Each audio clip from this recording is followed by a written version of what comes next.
sama dengan kalam manusia. Maka apabila disebutkan kalam Allah adalah kata-kata Allah yang tidak berhuruf, kata-kata Allah yang tidak ada hadapan dan akhir, tidak, kata-kata Allah yang tidak memerlukan peti dan alat-alat suara untuk kita mendengar. Sebab jangan nanti ada orang tersalah faham, tak belajar soal ini, bila sebut kalam Allah terbayang, maka Allah menyebut Bismillahirrahmanirrahim. Sebab manusia lemah, dia perlu ada mula ada akhir. Mula dengan ba, sin, min, alif, lam, lam ha, alif lam ra, alif lam ra ha mim, alif nun. Tetapi Allah Subhanahu wa taala tidak tergandung, terletak pada ketika itu. Jadi kalau gitu bila sebut kalam Allah, Al-Quran adalah kalam Allah, kita tahu dia adalah wahyu datang daripada Allah kepada Nabi Muhammad sallallahu alaihi wasallam. Bagaimana bentuk kalam yang datang daripada Allah, kita tidak tahu.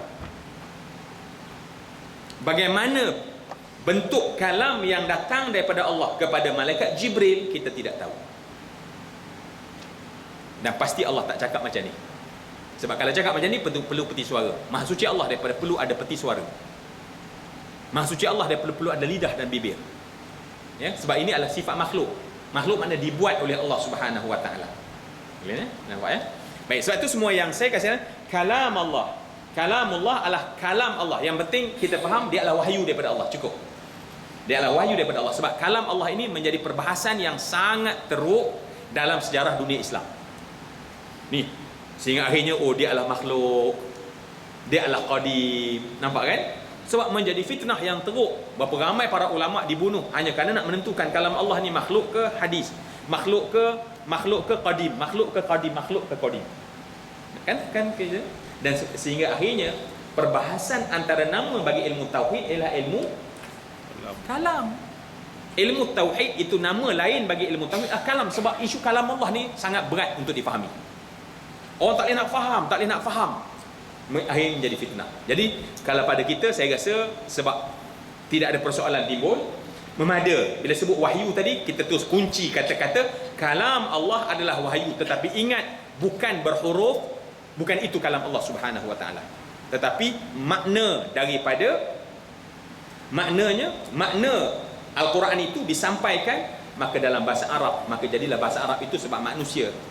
Tujuan Al-Quran itu manusia, maka Al-Quran diturunkan dalam bahasa manusia. Baik, definisi yang pertama, Al-Quran adalah wahyu ataupun kalam Allah. Secara ringkas kita tahu, dalam diri kita sendiri ada berapa kalam paling tidak?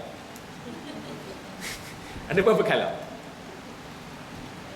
Satu kalam lisan, macam saya cakap ni. Ada tak kalam lain? Ada. Dalam hati saya, tolong cerita kalam dia, bentuk dia macam mana? Tak ada suara. Betul tak? Betul tak? Nak datang sini tadi, hati kita cakap tak? Ada dah disusun. Oh, saya nak pergi ke masjid negeri. Adakah hati kita cakap macam tu? Tak. Tetapi bila dia keluar kat mulut, dia macam mana? Oh, saya nak pergi masjid negeri. Umi nak pergi masjid negeri, dia cakap anak ada. Nampak? Bila keluar kat mulut, dia ada lafaz. Tetapi dalam hati, nampak? Dalam hati manusia yang disebut sebagai kalam nafsi. Bukan daripada hati itu, yang dilafaz itu dia keluar daripada sini. Manifestasi itu dari dalam hati. Ya. Yang kita katakan bahawa kalam yang tersusun itu adalah kalam yang ini.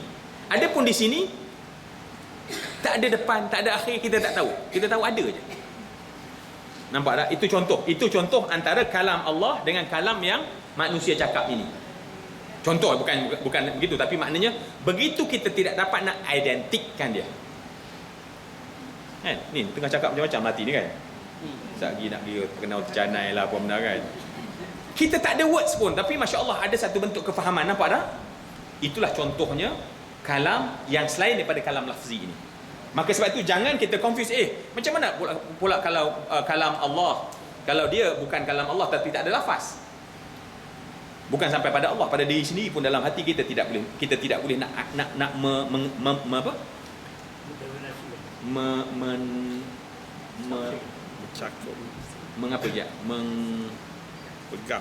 membijikkan dia, mengketulkan dia, menjelaskan dia. Okey. Bahasa tak berapa ada ni, payahlah, masya-Allah. Tapi nampak tak maksud saya? Okey, alhamdulillah. Baik, definisi yang pertama Al-Quran ia adalah kalamullah taala. Baik. Definisi yang kedua, Soal ya. Itu ulang balik. Kalam Allah bukan berhuruf dan tidak ada permulaan dan akhir. Itu Ya. Tidak ada permulaan dan tidak menyamai mana-mana kalam makhluk. Sebab bila menyamai kalam makhluk, maknanya itu makhluk. Serupa macam burung cakap, oh itu makhluk, sebab burung adalah makhluk. Serupa macam jin cakap, jin itu makhluk. Serupa macam malaikat bercakap, malaikat itu makhluk. Maka tidak ada sama apa. Macam mana? Wallahu a'lam. Betullah ilmu tauhid, apabila kamu tidak menjumpai Allah, kamu telah menjumpainya. Kalau kita jumpa Allah, tak jumpa. Oh, rupa saya jumpa Allah tu bentuk macam ni. Tak jumpa, tu bukan dia. Selagi boleh jumpa, itu bukan Allah Subhanahu Wa Taala. Bila tak boleh jumpa, itu Allah Subhanahu Wa Taala. Al-idrak, ya, menjumpai itu bukan dia. Boleh nampak tadi, ya? Okey. Habis definisi yang pertama. Dia adalah kalam Allah, dan kita cerita lebih kurang apa bezanya dengan kitab-kitab yang lain. Yang kedua, just cakap je macam apa yang kita terlintas. Yang pertama, ni definisi yang pertama. Definisi adalah kalam Allah, maknanya perkataan yang datang daripada Allah. Turun dalam bulan Ramadan, ya. Syahrul Ramadan alladzi unzila fihi al-Qur'an hudan lin-nasi wa bayyinatin minal huda wal furqan. Inna anzalnahu fi lailatul qadr. Mana inna anzalnahu fi lailatul qadr? Sesungguhnya kami turunkan Al-Quran pada malam Al-Qadar. Apa maksud dia tu? Dulu kita ceritakan nuzul Al-Quran. Apa maksud nuzul Al-Quran? Turun Al-Quran. Nuzul maknanya adalah min fuq ila tahat, daripada satu benda yang atas ke bawah. Okey. Turunnya daripada atas ke bawah. Apa itu? Al-Quran. Al-Quran turun bulan Ramadan ke? Al-Quran juga turun bulan lain. Al-Quran turun bulan Syawal. Al-Quran turun bulan Zulhijjah. Al-Quran turun bulan Zulqa'dah. Al-Quran turun setiap bulan selama 23 tahun. Apa dia? Jadi bila sebut nuzul, terbagi pada 2 atau 3. Ya? Yang pertama dari sisi Allah ke langit dunia. Daripada sisi Allah ke langit dunia. Ada yang ulama kata daripada sisi Allah ke Lauh Mahfuz. Daripada Lauh Mahfuz, yang kedua ke langit dunia. Daripada langit dunia ke Nabi Muhammad. Okey, dia ada 3 proses nuzul. Jadi ada pun yang diturunkan di sisi Allah ke Lauh Mahfuz ataupun ke langit dunia, itu turun pada satu jumlah ataupun satu Quran yang sempurna pada satu malam. Pada malam Al-Qadar itu. Ada pun lepas tu bila pada langit ke dunia, Nabi Jibril bawa kepada Nabi Muhammad, itu berperingkat selama 23 tahun. Itu turun setiap bulan. Soalan. Ya. Ada kenas yang menyabitkan satu turun Al-Quran itu malam 17 Ramadan yang kita duduk. Okey. Ya, Ada nas. ada, dia bukan kenas, dia kira adalah ulama punya ijtihad. Ulama ijtihad berdasar sebab turunnya Al-Quran itu adalah turun pada malam di Gua Hira.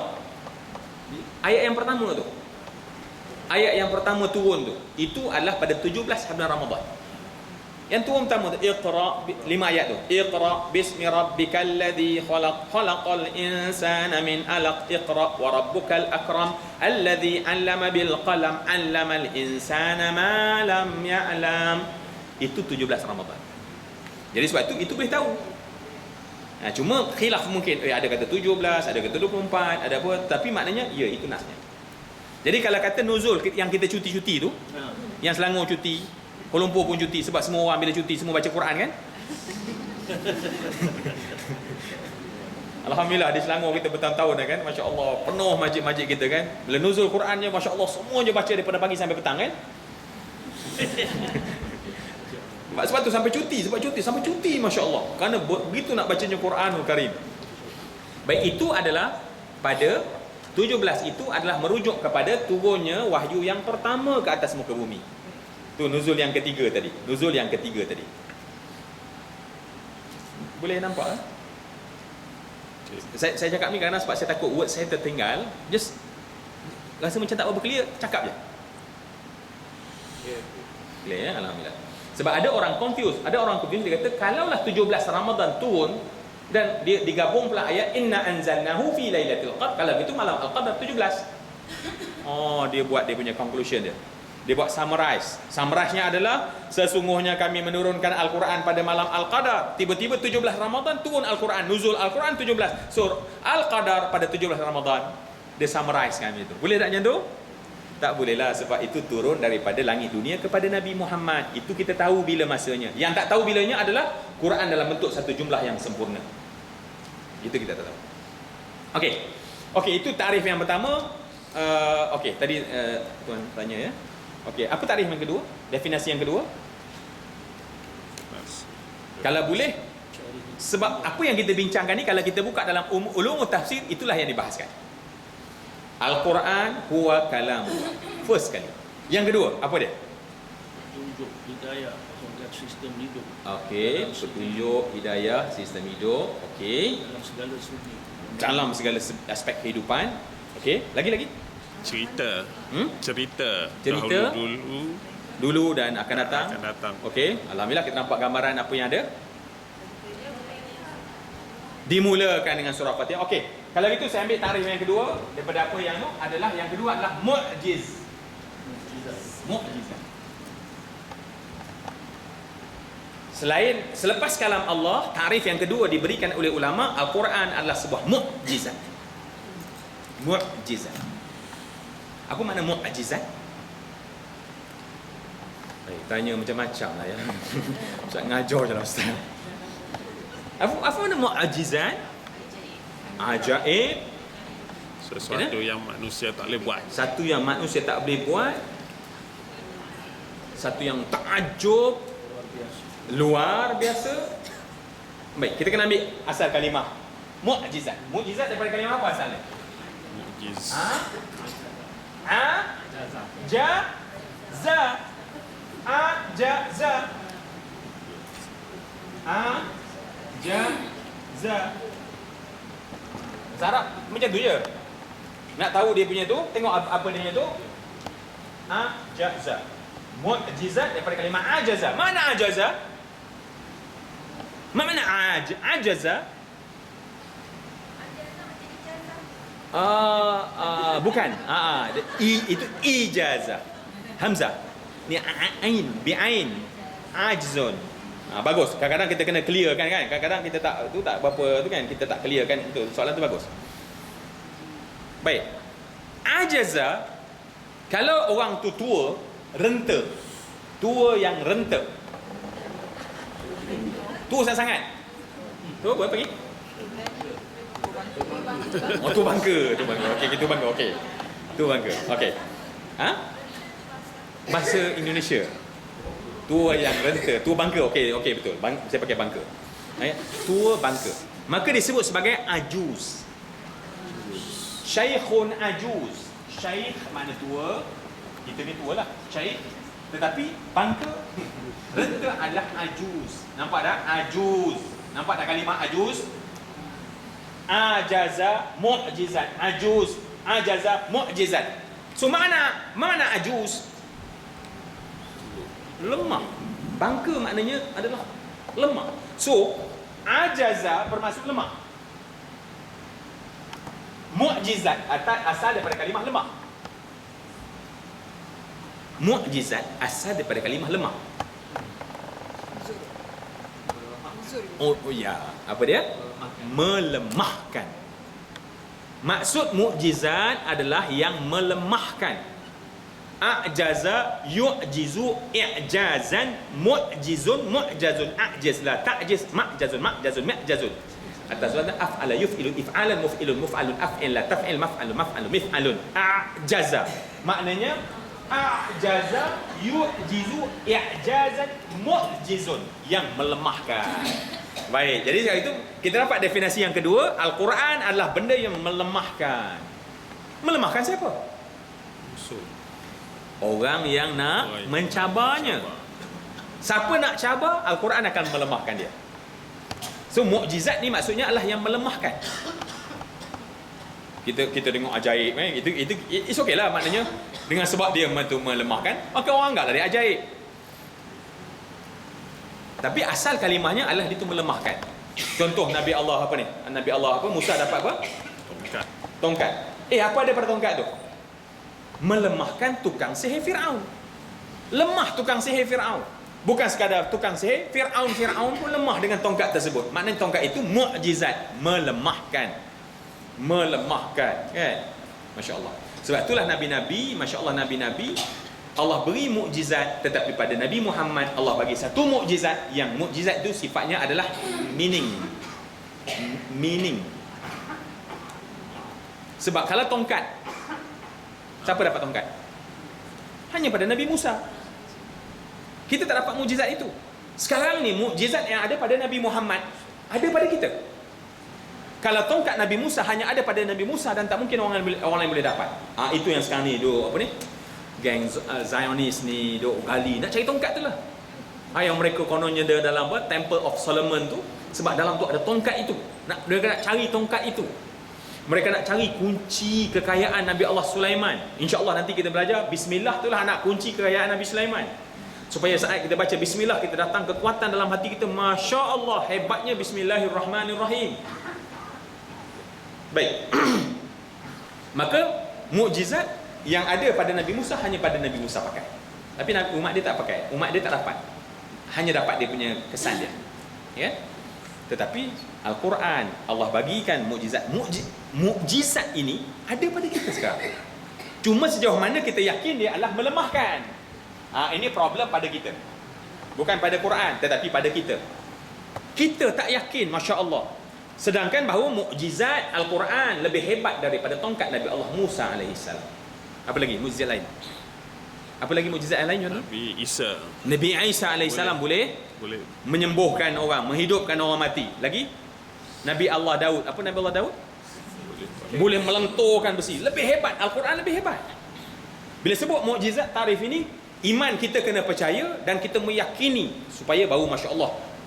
Ya Allah, bestnya kalau aku dapat faham betul-betul Al-Quran ini, supaya Masya Allah kehebatan mukjizat yang mengatasi semua-semua dan melemahkan itu sekarang berada di rumah aku, berada dalam genggaman aku, berada, Masya Allah, kita akan hargainya lebih bila kita faham bahawa dia adalah mukjizat. Baik, kita ada lagi lebih kurang 5 minit lebih saja lagi. Apa lagi yang kita boleh nak tanya tentang mukjizat?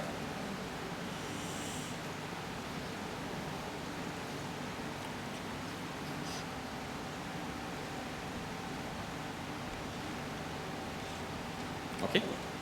Boleh ya? Baik, takrif yang kedua, selepas dia adalah kalam Allah, maka dia adalah mukjizat. Al-Quran huwa kalamullahil mu'jiz. Baik. Definisi yang ketiga adalah al-munazzal. Al-munazzalu ila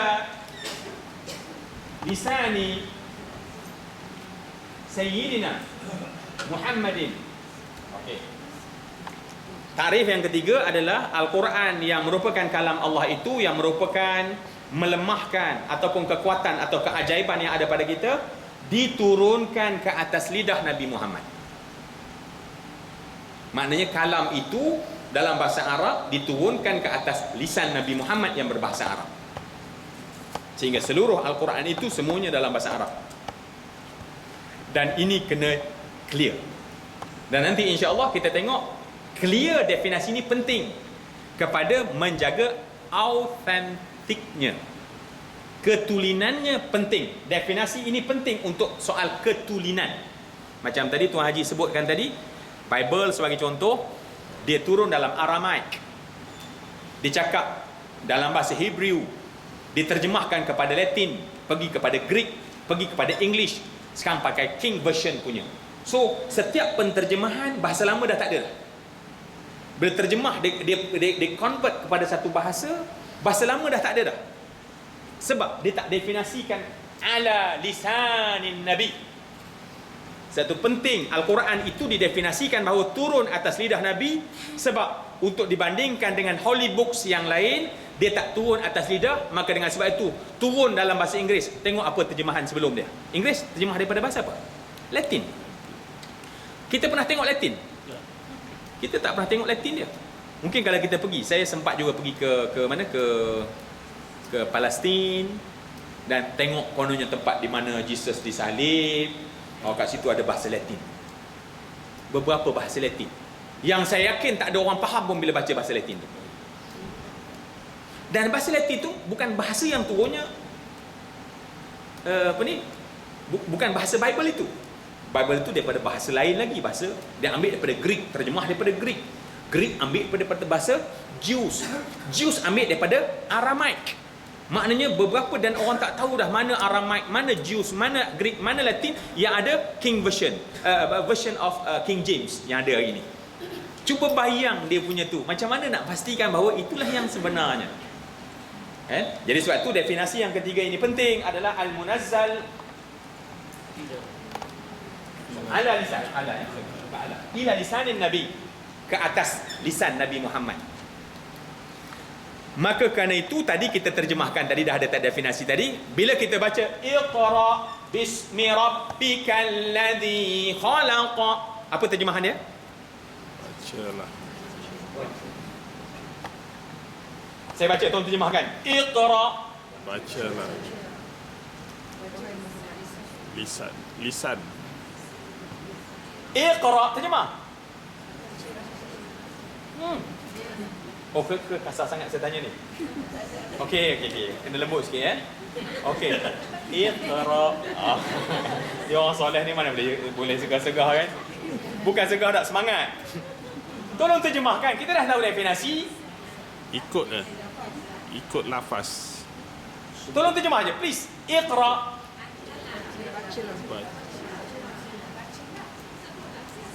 Siapa? Nabi. Sebab tu mesti ada dalam bracket Muhammad, sebab definisi ini dia kekal sepanjang Al-Quran. Iqra mesti wahai Muhammad, sebab turunnya pada Nabi Muhammad. Ya ayyuhal muzammil qum, wahai orang yang berselimut, bangunlah. Kita tak boleh kata wahai orang yang berselimut maksudnya totok anak sulungku. Tak. Itu adalah qum, wahai Muhammad. Sebab Quran itu ala lisani Sayyidina. Sebab itu penting takrif ini, sebab takrif itu berjalan sepanjang kita terjemahkan nanti, sepanjang kita menafsirkan nanti, supaya jangan orang mengatakan bahawa ini bahawa bacalah kamu wahai siapa? Wahai orang yang beriman. Wahai orang beriman sebagai contoh. Yes, lepas tu kita baca itu soal lain. Kita mengambil daripada apa yang Allah turun itu soal lain. Tetapi once kita nak tafsir, terjemah, mesti based on definisi. Seperti insyaAllah. Okeylah. Ini definisi yang kita dapat pada hari ini. Yang pertama adalah kalamullah. Kalamullah itu macam mana bentuknya? Kalau kalamullah itu tidak huruf, tapi turun dalam bahasa Al-Quranul Karim, dalam bahasa Arab.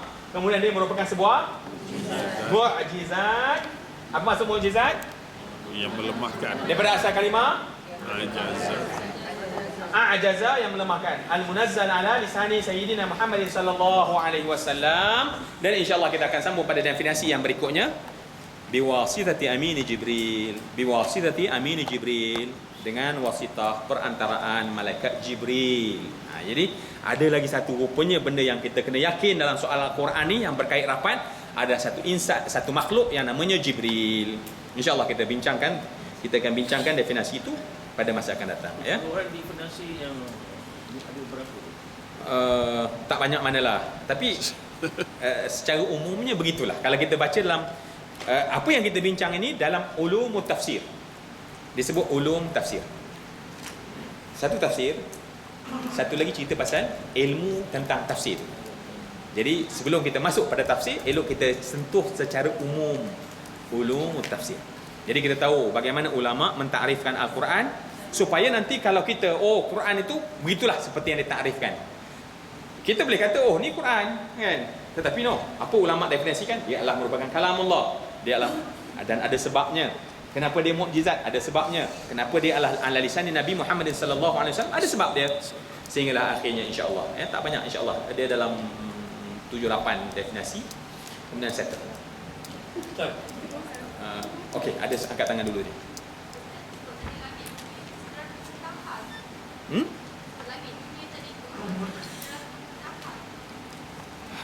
Kalau sebut langit dunia disebut sebagai Baitul Atiq. Sidratul Muntaha di atas langit. Di atas langit. langit, bukan langit dunia, di atas lagi. Yang dikatakan bahawa Nabi Muhammad dimi'rajkan sampai ke Sidratul Muntaha, atas lagi Sidratul Muntaha. Jadi maknanya atas lapisan lain, atas lapis langit. Adapun langit dunia tadi adalah di bawah, maknanya kalau langit tu ada 7 lapisan, dia paling bawah sekali. Di bawah lapisan yang pertama. Dan Syekh Muzaffar pun tak pergi.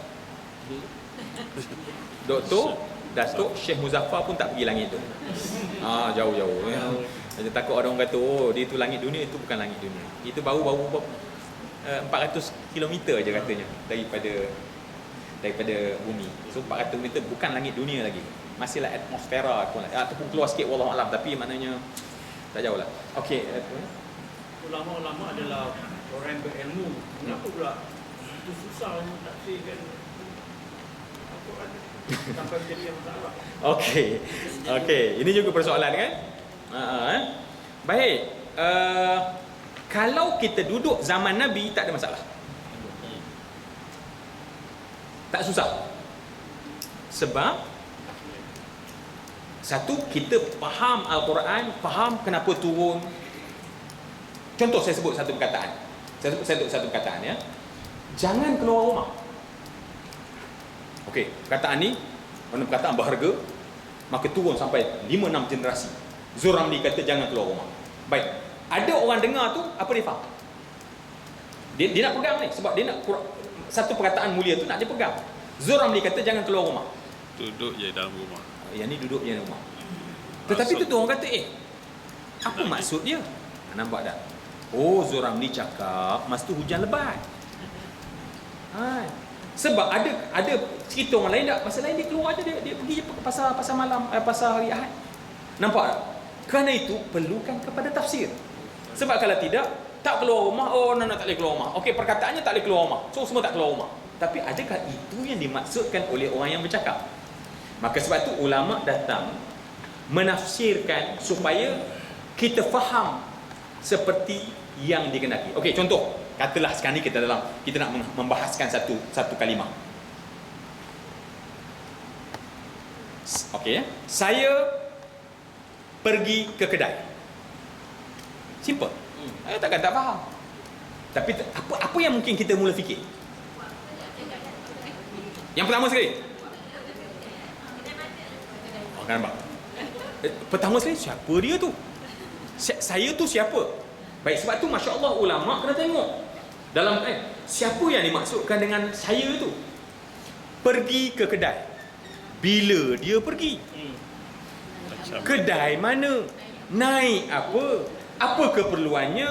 Dibeli apa? Sehingga Masya Allah, rupanya setelah digabung-gabungkan, saya tu Zuramli rupanya. Dia pergi mana kedai? Giant rupanya. Dia pergi waktu bila? Lepas Jumaat rupanya. Dia beli apa? Dia beli untuk untuk ajak sahabat-sahabat berbuka, rumah terbuka. Akhirnya, saya pergi ke kedai, faham. Tetapi cuba bayang kalau kita tak menafsirkan dia. Saya pergi kedai. Apa maksud pergi kedai? Akhirnya perkataan tersebut tak dapat dipahami. Itu belum lagi yang Allah kata kalau Al-Quran ada mutasyabihat, ada perkataan-perkataan yang maknanya ada 2 lapis, 3 lapis, ataupun ada makna perkataan yang perlukan takwil. Words-nya begini, maknanya lain.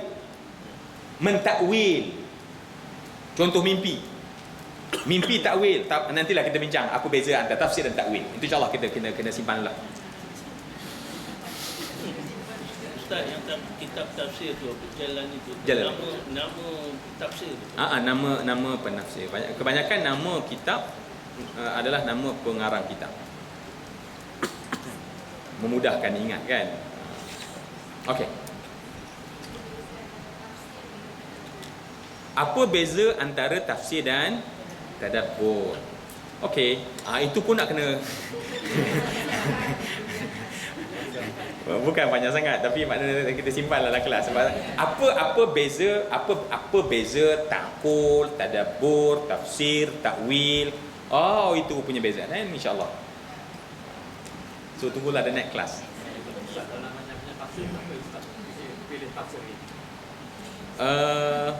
Tak ada pilih, mana-mana je. tafsir Jalalain. Oh, kenapa pilih tafsir Jalalain? Tafsir Jalalain adalah tafsir yang paling umum digunakan. Kalau pengaji pondok, itu tafsir paling asas. Pengajian pondok itu tafsir paling asas. Kita tak mengaji hak lain dulu, tetapi asas yang sangat baik. Asas yang sangat baik. So kalau macam lebih tinggi lagi, dia lebih banyak, itu kita boleh buat sebagai reference kita. So as orang kata apa, kitab teks, okay, Jalalain just nice. Ini bahasa dia alih bahasa dari bahasa Melayu. Dah ada dalam alim Melayu. Kita pakai bahasa Melayu lah, insya-Allah. Asalnya bahasa Arab. Bahasa Arab. InsyaAllah ya. Okey, dah tak ada soalan, alhamdulillah. Okey, semua yang saya kasihan, insyaAllah kita jumpa lagi pada masa akan datang. Minggu depan katanya. Ya. Yeah. Rasa sekejap. Minggu depan tu. Tak jumpa mana kita nak tahu lagi kan. InsyaAllah okey lah. Semoga. Boleh minta kita punya tafsir ni dibuat tentang 2 kali seminggu ke? Sebab saya tengah dua kali seminggu. Tak mungkin tak, kalau sibuk mungkin tak apalah kan. Actually tak apalah, insyaAllah. Sebab saya pun sebenarnya risaukan tentang seminggu sekali ni. Tapi sebab rumah tak jauh sangat, so okey lah, insyaAllah rasanya. Okey lah, insyaAllah ya. Okey, itu positif lah tu, alhamdulillah. Terima kasih. Terima kasih, positif. Words yang positif. Okey, kita doa pada Allah Subhanahu Wa Taala. Semua orang diberi jamuan tadi kan, kita minta kepada Allah tadi kan. Bukan gitu tadi? Tak nak ada orang yang kena minum air kosong kan. Ya Allah, Engkau lah yang menjamu semua orang yang sini dengan jamuan daripada-Mu ya Allah. Maka jamuan yang terindah adalah faham. Kerana agama tak akan boleh dapat kita melainkan dengan faham. Man yuridillahu bihi khairan yufaqihu fiddin. Bila Allah sayang seorang, Allah nak jadikan dia baik, Allah beri faham. Maka sebab tu ya Allah, jamuan yang kami nak yang pertama, bertambah faham. Semoga ada bertambah faham.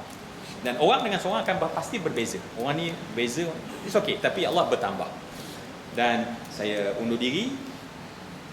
Seperti biasa, maaf, kataan, akhlak, tingkah laku, tanya-tanya, dah jawab tak dikonfirmkan kali kedua. Supaya nak bagi jawapan yang betul, ataupun nak uji kadang-kadang betul ke tidak ni, tarik balik kadang-kadang tu, masya-Allah dah betul lah tu, tarik balik. Allahu akbar. So insya-Allah itu just kelas kita adik-beradik kita sama-sama ni. Semoga kita semua dapat rahmat dan kasih sayang daripada Allah Subhanahu Wa Taala. Wabillahi taufiq hidayah. Wassalamualaikum warahmatullahi wabarakatuh. Kita baca tasbih kafarah. Subhanakallahumma wa bihamdika asyhadu an la ilaha illa anta wa astaghfiruka wa atubu ilaik. Tasbih kafarah adalah tasbih yang kita baca kafarah takut salah adab akhlak kita tak jaga dalam majlis malaikat ni. Ya, sebab malaikat bertasbih, maka kafarahnya dengan tasbih. Sebab kadang-kadang kita ni makhluk berdosa. Kadang-kadang kita tak jaga hati kita, kita tak jaga kelakuan kita. Sedangkan yang datang Allah hantar bersama kita adalah malaikat yang hampir dengan Allah. Malaikat sayarat adalah malaikat yang Allah sayang sangat. Allah hantar duduk kat kita sepanjang ni sampai habis ni. Jangan dia keluar. Jangan dia belah. Okey? Jadi sebelum dia belah, maka kita baca tasbih. Orang katakan tasbih kafarah sebab tasbih itu adalah amalan malaikat. Maka kita bacanya sebab saya ada adab yang saya tak jaga. Kita pun mungkin ada adab yang tak terjaga. Maka dengan sebab itu masya-Allah, cuba yang malaikat datang daripada langit, kita datang daripada section berapa saja kan, pun macam masalah dah. Malaikat datang punya jauh, tengoklah macam ni ke kan, ilmu Allah ni macam ni ke kan. Ada yang tak, itu kita baca tasbih kafarah dan baca suratul As. Kerana apa? Supaya kita tak tergolong dalam golongan yang rugi. Ya, bismillahirrahmanirrahim. Wal 'asr innal insana lafi khusr illa alladhina amanu wa 'amilus solihat wa tawasaw bil haqq wa tawasaw. Taqabbalallahu minkum. Dan